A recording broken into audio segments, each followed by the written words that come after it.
In this tutorial, I'm going to show you how to add a customer email from Outlook to Next. I just received a customer inquiry. I want to add the email to Next to ensure that it is properly saved with other case information. Here's how to do it. I right-click on the email and choose Add to Next as Customer Correspondence. Then, a new window opens where all the email information have already been filled out for me.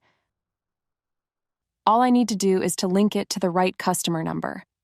I can search for the customer by name, or I can also search for any other customer data that I have available in my core system.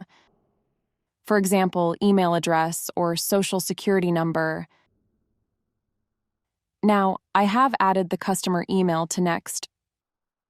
Outlook also lets me know that the email has been added to Next. Now, let's go and have a look at the email in Next.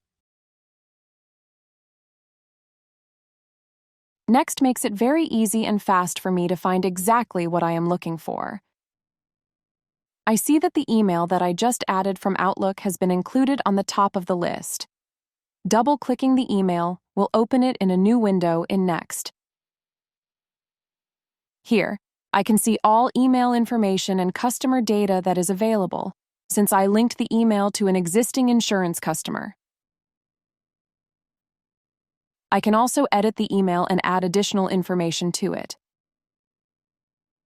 like linking it to a consent declaration or adding notes on what the email concerns or how it has been handled by me or by one of my colleagues. That's it. Thanks for watching. Next Way, making good business run better.